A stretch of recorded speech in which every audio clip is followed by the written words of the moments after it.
السلام عليكم ورحمة الله. كنتمنى ان شاء الله انكم تكونوا كاملين بخير وعلى خير نتوما ووليداتكم ومعزاليكم.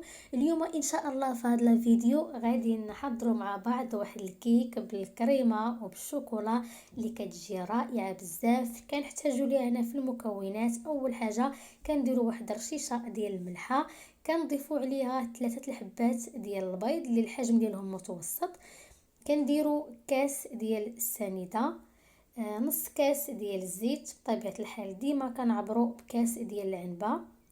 غادي ناخذوا واحد الكاس ديال الحليب، ماشي كاس عامر، يعني الكاس نتوما كيف كتشوفوا على هذا القياس. من بعد كناخذوا الطراب الكهربائي وكنحاولوا نخلطوا هاد المكونات على هذا الشكل صافي حتى كيتخلطوا هاد المكونات مزيان. غادي نكهو بنكهه ديال الكراميل. بما ان هاد الكيك غادي نخدموها بالشوكولا كتجي مواتيه بزاف مع نكهه الكراميل. بما انكم تقدروا تنكهوها بالفاني.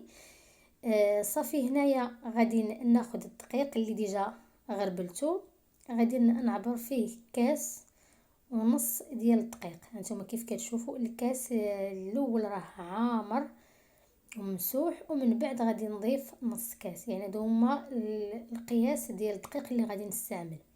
هنايا غادي ناخذ 3 ساشيات ديال الكاكاو، تقدروا ديروا 3 المعالق ديال الكاكاو، غير انا استعملت هاد الساشيات بما انهم كانوا عندي، وحتى الصراحه فيهم واحد المذاق اللي هو رائع بزاف.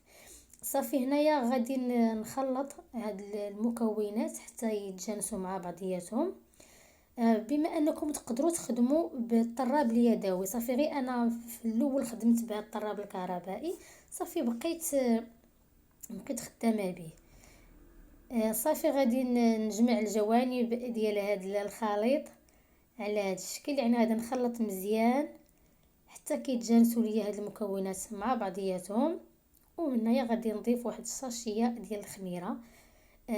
غادي يبان لكم هنايا الخليط قليل. حنا هاد الكيك واخا هو يعني كيك كبير بحجم عائلي، ما غرضناش بالكيكه انها تجي يعني كبيره، تجي منفوخه. غرضنا بالطبقه الاولى تجي يعني متوسطه، ما تجيش غليظه بزاف. صافي هنايا هذا هو القوام اللي غادي نتحصل عليه. غادي ناخذ هاد المول، الحجم ديالو راه كبير، غادي ندهنو بالزبده، غادي ندهنو مزيان. هما ما كيلصقوش، غير قلت ندهنو بالزبده.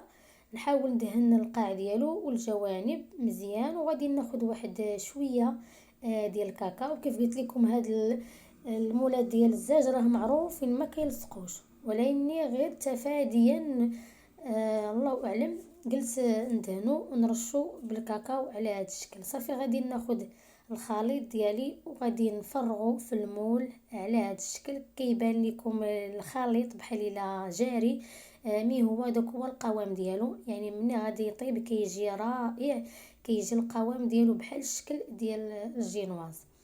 صافي هنايا غادي نقاد البلايص اللي ما واصلهمش الكيك، نحاول انهم نوصلها لهم على هذا الشكل، وغادي ندخل الفران وغادي نطيبوه طياب الكيك، يعني الطياب العادي اللي كنطيبوا به الكيك. هنايا ملي كنخرجها من الفران تكون باقا سخونه، كنحاول نثقبها مزيان بالفرشيط، نثقب من الوجه ديالها مزيان كله، وغادي نحاول نسقيها بالحليب.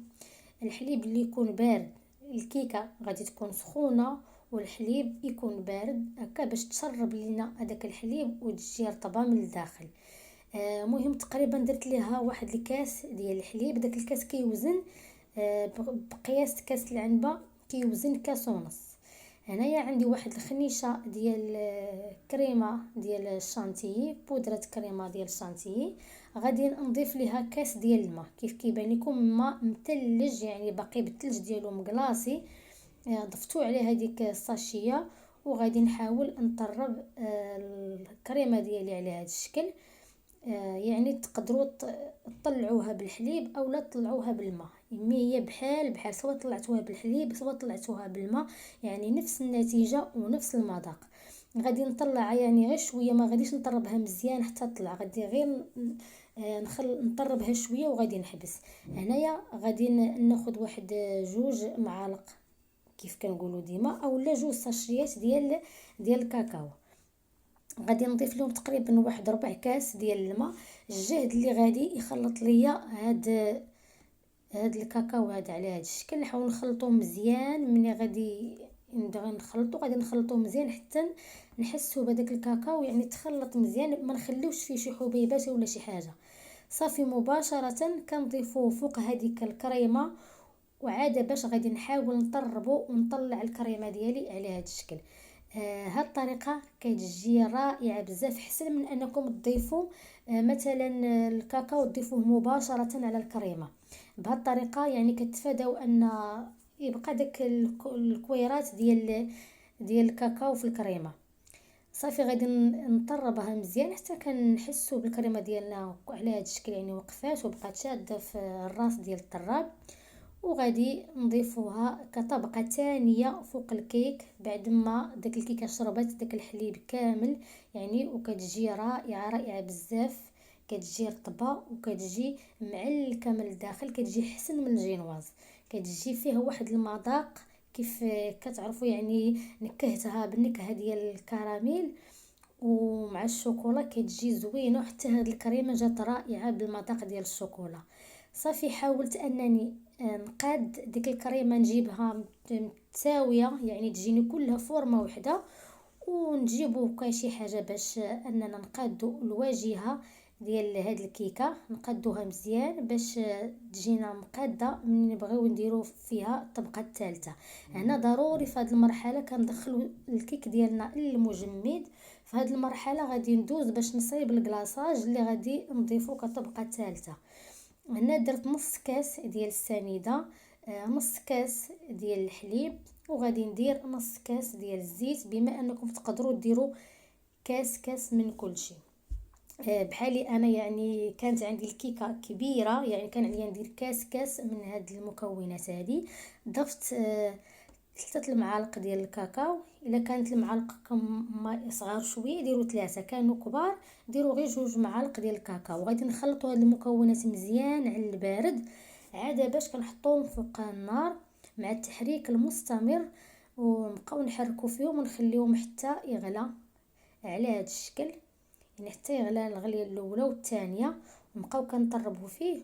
ومن بعد غادي نزولوا من هذيك الكاسرونه ونوضعوه فوق، نوضعوه في شي زلافه يعني ما نخليوش في الكاسرونه، يا اما نوضعوه في شي زلافه عاده باش نحطوه فوق الكيك، او لا ناخذوه من الكاسرونه ونديروا شي مغرف تحت من ديك الكاسرونه عاده باش نكبو فوق الكيكه. اما باش نكبوه مباشره لا. هنايا البنات اضطريت انني نقادو بهاد السباطول على هاد الشكل حيت هاد الكلاصاج ما قدنيش. بما ان الكيكه كبيره يعني الحجم ديالها راه كبير، وخا كتبان لكم في التصوير صغيره هي الحجم ديالها راه كبير، داكشي علاش اضطريت انني نقادو بهذيك الطريقه. القياس ديال هاد الكيك هذا بالكلاصاج خصني ندير كاس من المكونات كاملين باش تجيني الواجهه ديالها مقاده وكتجيني تجيك مقاده وتجيك مواتيك مع هاد المول. صافي هنايا زينت الواجهه ديالها بالشوكولات فيرميسيل، وغادي نخليوها تبرد. ضروري هاد الكيكه نخليوها تبرد عاده باش نتناولوها. هاد الكيكه السر ديالها باش ما كتبرد يعني باش ما كتبات ولا كتجلس نهار ولا يومين ولا حتى 3، يعني باش ما كتجلس باش ما كتزيان هاد الكيكه وكتجي رطبه وكتجي معلكه وكيجي فيها واحد المذاق اللي هو مذاق ما نعاودش لكم، مذاق خطير خطير. راه هي كتشهد على نفسها. فيها الشوكولا الكريمه منكهه بنكهه الكراميل اللي كتجي رائعه بزاف وكتجي مواتيه مع الشوكولا. وكيف كتشوفوا التقطيع يعني غير كنحط السكين كيمشي بوحدو، يعني الكيكه كتجي رائعه بزاف وكتجي رطبه. صافي هنايا غادي ناخذ معكم واحد الطريف باش تشوفوها كيف كتجي مسقيه بزاف ومعلكه من الداخل. هانتوما كيف كتشوفوا كتجي على هذا الشكل، واخا داك الكريمه ما بيناش ولكن في العضه اولا ملي كنبغيو نتناولوها بالمعلقه ولا بالفرشيط كنحسوا بداك الكريمه ديالها. المهم هذا هو الشكل النهائي ديال الكيكه ديالي كتجي على هذا الشكل. كنتمنى انها تعجبكم وتنال الاستحسان ديالكم، ونتمنى انكم تجربوها وهنايا غادي نقول لكم الى اللقاء، نتلاقاو فيديو جاي ان شاء الله في شي وصفة اخرى بحول الله.